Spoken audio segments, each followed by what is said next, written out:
Online classes में आपका स्वागत है। आज हम लोग परसेंटेज के बारे में बात करेंगे। तो परसेंटेज सबसे पहला जो ए परसेंट का मतलब होता है ए बटा में 100। तो ये तो हमें पहला कंडीशन है, लेकिन कुछ चीज़ें आप लोगों को याद होनी चाहिए। जैसे 100% 1 होता है, 50% 1/2 होता है, 75% जो होगा वो 3/4 होगा, 25% 1/4 होगा, 20% 1/5 होगा, 16.2/3% जो आएगा 1/6। इस तरह से 1/12 तक को आप लोग परसेंटेज क्या मतलब याद रखें। याद रखने का हमें फ़ायदा ये मिलेगा कि जब तक बाकी लोग कैलकुलेट करेंगे तब तक हम आंसर पर पहुंच चुके रहेंगे, मतलब बाकी लोगों से एक कदम आगे रहना है आपको। कुछ चीज़ें और मैं बता रहा हूँ, जैसे आपको 120% पूछा जाए तो इसको आप कैसे कैलकुलेट करेंगे। तो 120% का मतलब ये हो गया कि 100% तो 1 होगा और 20% 1/5 होगा, यानी कि 6/5। वैसे ही 15% जो होता है वो 3/20 होगा, लेकिन आपसे 85% पूछा जाए तो 85% का मतलब है कि 100% में से हम लोग 15% घटा दें तो 100% 1 है और 3/20 घटा दें तो 17/20 हो जाएगा। तो इस तरह से हम लोग कैलकुलेशन काफ़ी तेज़ी से कर सकते हैं। जैसे 225% का मान क्या होगा, तो 200 के लिए तो 2 लिख देंगे, लेकिन 25% 1/4 आएगा जिसका मान होगा 9/4। मतलब हमें 225% दिखाई दे तो तुरंत हम लोग लिखें 9/4। और परसेंटेज का use percentage profit loss SI CI तक में भी है, कहीं कहीं और मेंसुरेशन में भी इसके कुछ सवाल आते हैं। तो कुछ लोग उसे मेंसुरेशन में भी देखते हैं और कुछ लोग उसे परसेंटेज में भी देखते हैं। कुछ जो जनसंख्या के आधार क्वेश्चन आएंगे पॉपुलेशन पर, तो वो हम लोग CI में देखेंगे। कुछ किताबें जो हैं उसको परसेंटेज में ही दे रखी हैं, लेकिन हम लोग उसको CI में देखेंगे। इसके अलावा हम लोगों को 3 और फॉर्मूले पढ़ने हैं, मतलब 3 फॉर्मूले आप याद रखिए। इसको याद करने के बाद A B से X% ज़्यादा है या अधिक है तो B A से 100x/100 + X% कम होगा। A is X% more than B, then B is 100x/100 + X% less than A। A B से X% कम है तो B A से इतना % अधिक होगा। और तीसरा है X% वृद्धि Y% वृद्धि कुल वृद्धि X + Y + XY/100%। यहाँ पर एक चीज़ और देख सकते हैं आप लोग कि जो भी कमी होगी तो कमी के लिए हम लोग माइनस चिन्ह का प्रयोग करेंगे। आप लोग एक चीज़ ध्यान रखिएगा, कमी के लिए होगा, कमी के लिए निगेटिव साइन का यूज करेंगे। जैसे कई बार होता है, अब इसके लिए हम लोग 4 फॉर्मूला याद करने की ज़रूरत नहीं रहेगी। जैसे 20% और 10% दोनों बढ़ रहा है तो 20 + 10 + 20 × 10/100, यानी कि टोटल बढ़ेगा 32। लेकिन 20% वृद्धि और 10% कमी दिया जाए तो 20 ± 10 और 20 × -10/100, मैं प्लस ही की तरह ट्रीट कर रहा हूँ। तो 10 - 2 यानी कि 8%। प्लस में आया तो वृद्धि हो जाएगा, माइनस में आएगा तो कमी हो जाएगा। इसके बाद हम लोग कुछ सवाल और देख लें। एक भिन्न के भिन्न का मतलब है फ्रैक्शन, तो नोमिनेटर और डिनोमिनेटर होगा। अंश में 150% वृद्धि कर रहे हैं, अंश नोमिनेटर में 150% वृद्धि कर रहे हैं और हर में 220% वृद्धि कर रहे हैं। तो जो भिन्न आ रहा है वो 5/8 आ रहा है। तो मूल भिन्न क्या है, तो कोई भी अपना 100% होता है, 100% होता है मतलब 150% बढ़ेगा तो 250%, और ये 220% बढ़ने का मतलब होगा 320%, और हमें रिजल्ट मिला 5/8। तो परसेंटेज 10% कट जाएगा। 5 से कटेगा 5 बार में, 8 से कटेगा 4, मतलब X/Y आ जाएगा, हमें 4/5। आप लोग कैलकुलेशन ध्यान से देखना। एक सवाल और देखिए आप लोग, अंश में 15% वृद्धि कर रहे हैं और हर में 8% कमी कर रहे हैं, तो जो रिजल्ट मिल रहा है वो 15/16 मिल रहा है। तो मूल भिन्न क्या है, ओरिजिनल फ्रैक्शन क्या है, तो x/y 15 बढ़ाने का मतलब होगा 115%। 8% कमी करने का मतलब है कि 100% कोई होता है, 8% घटा दिए, तो यानी कि ये आ जाएगा 92% हमें आ जाएगा 15/16, तो परसेंटेज कट जाएगा। 23 से 4 बार में और 5 से कटेगा 3, ये कटेगा 4, मतलब x/y आ जाएगा हमें 3/4। आप लोग कैलकुलेशन ध्यान से देख सकते हैं और इन तीनों फॉर्मूले को याद रखें। पहला और दूसरे पर कई लैंग्वेज में सवाल पूछे जाते हैं, तो कुछ सवाल मैं कराता चल रहा हूँ। जैसे ए की आय जो है 20 से 30% ज़्यादा है, ए जो है 20 से 30% अधिक कमाता है या अधिक आय है, तो बी की आय ए से कितना % कम होगी। तो आप जितना बेहतर कैलकुलेशन करेंगे, जोड़ेंगे तो सीधे 130 आएगा। 100 + 30 लिख सकते हैं, लेकिन आप लोग एक स्टेप कम से कम बचिए और ज़्यादा प्रैक्टिस करेंगे तो ये आ जाएगा 300/13 यानी 23.1/13। कैलकुलेशन तेज करेंगे तो आंसर देख के लिख लेंगे। एक फ़ायदा और हमें मिलता है कि जब ऑप्शन दिया जाता है तो अब चेक करेंगे कि बटा में 13 आ रहा है तो कहाँ 13 एक ही जगह दिख रहा है, तो हमें बार बार मतलब पूरे ऑप्शन को नहीं सॉल्व करना है। एक से ज़्यादा दिख रहा है तो लास्ट तक कैलकुलेट करेंगे, अदरवाइज ए बी से 60% लंबा है, मतलब ऊंचाई ज़्यादा है, तो बी ए से कितना % कम ऊंचा मतलब छोटा होगा, तो ये होगा 60 × 100/160 और आप लोग कैलकुलेट करके देख लेना 37.5% आ जाएगा। इसके सवाल और आते हैं, आप लोग ये देख लीजिएगा, मैं मिटा रहा हूँ। जैसे ये हम लोग जानते हैं कि जब कोई चीज़ महंगा होता है तो कम मिलेगा और सस्ता होगा तो ज़्यादा मिलेगा। तो और कुछ लोगों की आदत होती है कि वो बराबर, जैसे पेट्रोल का प्राइस महंगा हो गया तो 100 रुपये का ही कुछ लोग पेट्रोल डलाते हैं, तो महंगा होगा तो कम पेट्रोल मिलेगा, सस्ता होगा तो ज़्यादा मिलेगा। खाने पीने की ही चीज़ें हैं, तो उसके लिए पेट्रोल का मूल्य 40% बढ़ गया तो हमें खपत कितना कम करना पड़ेगा कि खर्च अपरिवर्तित रहे। मतलब पहले भी हम 100 का इस्तेमाल करते थे, आज भी 100 का इस्तेमाल करेंगे, लेकिन जब महंगा होगा तो हमें कुछ पैदल भी चलना होगा, तो कितना पैदल चलना पड़ेगा, मतलब 40 × 100/140%। तो ये कैलकुलेट करिए 28.4/7% आ जाएगा। इसका एक सवाल और देखिए, एक कार की चाल जो है 20% बढ़ा दी जाती है तो किसी निश्चित दूरी को तय करने में कितना प्रतिशत कम समय लगेगा, समय कितना प्रतिशत घटेगा। तो हम चाल बढ़ाएंगे तो जल्दी पहुंचेंगे, चाल घटाएंगे तो देर से पहुंचेंगे। तो चाल बढ़ा रहे हैं तो कितना बढ़ा रहे हैं, 20 × 100/120%। आप कैलकुलेट कर लीजिए 16.2/3% आ जाएगा।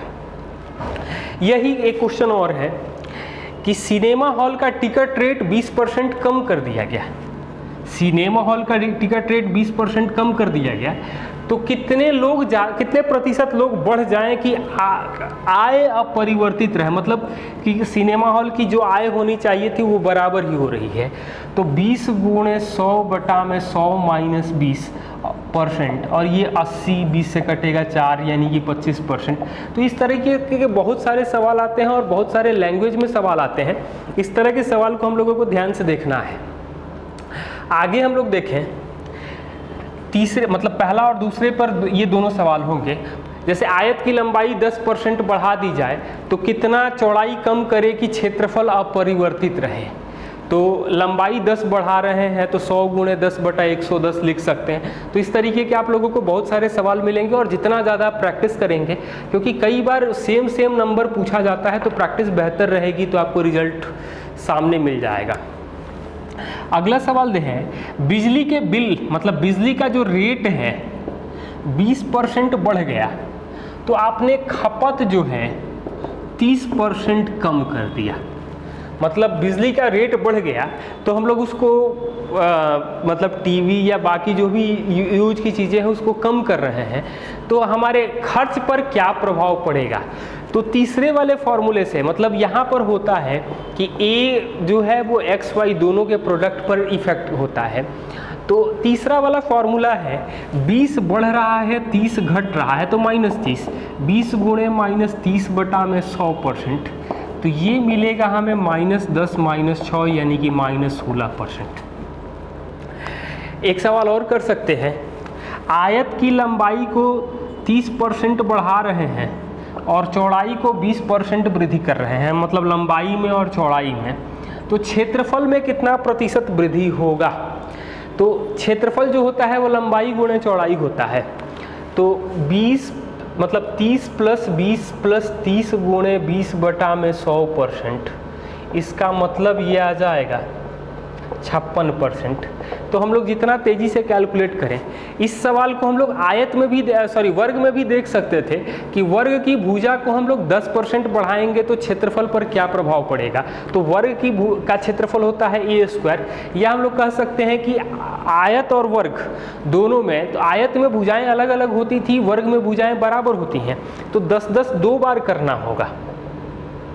तो 10-10 2 बार करेंगे तो 10 + 10 + 10 गुणे 10 बटा में 100%, इसका मतलब ये आ जाएगा हमें 21%।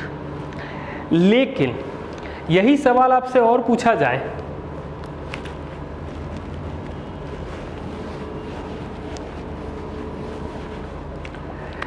वृत्त के त्रिज्या को 20% कम कर रहे हैं तो क्षेत्रफल पर क्या प्रभाव पड़ेगा।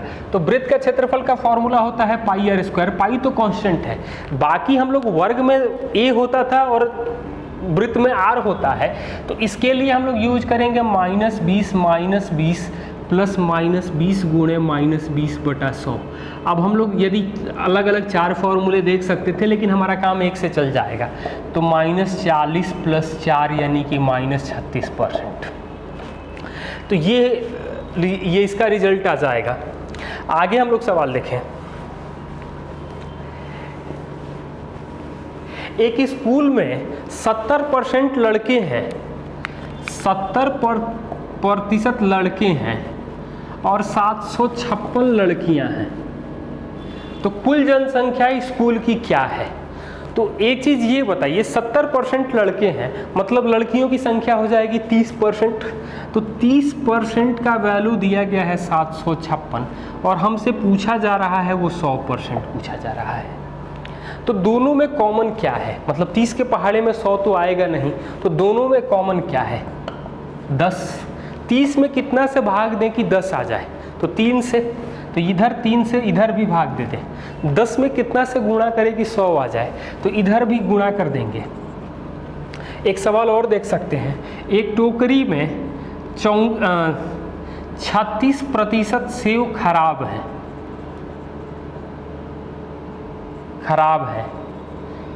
288 अच्छे हैं, तो कुल सेव की संख्या टोकरी में कितनी होगी। तो 36% खराब है, इसका मतलब अच्छे कितने हो जाएंगे, तो घटा देंगे 100 में से तो 64% आ जाएगा 288, लेकिन हमें कैलकुलेट करना है 100%। दोनों में कॉमन क्या है, मतलब 4, तो हम लोग 16 से भाग देंगे 64 में, तो भाग देंगे तो 16 से तो ये 18 मिलेगा। 4 में कितना से गुणा करेगी 100 आएगा, तो 25 से, तो 25 से गुणा करेंगे तो ये आ जाएगा हमें 450। कैलकुलेशन का आप लोग ध्यान रखिए। एक और सवाल, 20 लीटर पानी 20 लीटर घोल में 15% चीनी है, 4 लीटर पानी और मिला देंगे, तो अब चीनी का प्रतिशत क्या होगा। तो 2 तरह के इसमें सवाल होते हैं, एक बार पानी मिलाने की बात की जाती है और एक बार पानी वाष्पित करने की बात की जाती है, मतलब पानी को उड़ा देते हैं। तो यहाँ जब पानी मिला रहे हैं मतलब चीनी की मात्रा नहीं बदलेगी, तो इस सवाल के लिए हमें चीनी को दोनों स्थितियों में बराबर करना है, मतलब 20 का 15%, 4 लीटर पानी मिलाना है यानी 24 का x%। अब परसेंटेज कटेगा, 3 से कटेगा 5 और ये 8, 4 से कटेगा 2 और 5 मतलब x का वैल्यू आ जाएगा 12.5%। जैसे एक सवाल और हम लोग देख सकते थे कि 5 लीटर घोल में 12% नमक है, 1 लीटर पानी मतलब 1 लीटर घोल वाष्पित कर लिए, मतलब वाष्पित कर दिए, तो अब नमक का प्रतिशत कितना होगा? तो पहले था 5 का 12%, अब 1 लीटर पानी उड़ गया मतलब गर्म करने के बाद, तो अब जो बचा 4 का x%, तो प्रतिशत कटेगा, ये 3 बार में यानी x आ जाएगा 15%। तो यहाँ हमें ये दिखाई दे रहा है कि जब वाष्पित करेंगे तो कॉन्सेंट्रेशन बढ़ेगा और जब पानी मिलाएंगे तो कॉन्सेंट्रेशन घटेगा। एक सवाल और, एक एग्जाम में पास होने के लिए 35% नंबर चाहिए, एक लड़का 200 नंबर पाता है और 24 नंबर से फेल हो जाता है, 24 नंबर से फेल हो जाता है, तो उसका पूर्णांक क्या है? तो ये हम लोग जान लें कि कोई भी पूर्णांक जो होता है वो हमेशा 100% होता है, और पास होने के लिए 200 नंबर लाया है लेकिन 24 नंबर उसे ग्रेस की ज़रूरत है, तो 35% जो नंबर आ जाएगा वो 224 आ जाएगा, और पूर्णांक होता है 100%। तो क्या होगा? दोनों में कॉमन क्या है? तो 7 से भाग देंगे तो 5% आ जाएगा 32, 5 में 20 से गुणा करेंगे यानी कि इधर गुणा भी करेंगे तो ये आ जाएगा 640। एक चुनाव में 2 उम्मीदवार हैं, 8% लोगों ने वोट नहीं डाला, 8% लोगों ने वोट नहीं डाला, एक 48% वोट पाकर के 1100 वोटों से जीत जाता है, तो कुल कितने मतदाता हैं? तो 8% लोगों ने वोट नहीं डाला, इसका मतलब है कि 92 होगा, एक 48 पाया मतलब दूसरा 44 होगा, एक 48% तो दूसरा 44%, दोनों का अंतर जो है वो 4% हार जीत का वो 1100 है, तो 4 में कितना से गुणा करेंगे कि 100 आएगा, तो ये आ जाएगा 275, 25 से गुणा कर देंगे, 2 जीरो है तो 2 जीरो लिख देंगे। नेक्स्ट, यदि फलों की कीमत 30% घट जा रही है तो बिक्री 40% बढ़ जाती है, तो आय पर हमें क्या प्रभाव पड़ेगा? तो सस्ता होगा तो कुछ लोग ज़्यादा खरीदते हैं, तो 30% फल का दाम घट रहा है, 40% बिक्री बढ़ेगी, तो आय पर क्या प्रभाव पड़ेगा? तो -30 गुणे +40 बटा में 100। इस तरह के बहुत सारे आप लोगों को सवाल करने हैं और बहुत सारे लैंग्वेज में पूछे जाते हैं। तो 10 - 12 यानी कि -2%। यही सेम क्वेश्चन जब लाभ हानि में पूछा जाता, मतलब यहाँ आय 2% घट जाएगी, लेकिन लाभ हानि में यही क्वेश्चन पूछा जाता तो वहाँ ये होता कि 2% हानि होती। एक क्वेश्चन और, एक व्यक्ति के सैलरी 15% बढ़ती है और उसका क्षमता 20% बढ़ा लेता है, तो कितना आय बढ़ेगी? तो इस तरह के सवाल में भी हम लोग अप्लाई कर सकते हैं। 15 + 20 + 15 गुणे 20 बटा में 100, ये आ जाएगा आपको 38%। ये आप लोग देख सकते हैं, बाकी अगले दिन देखेंगे। Thank you.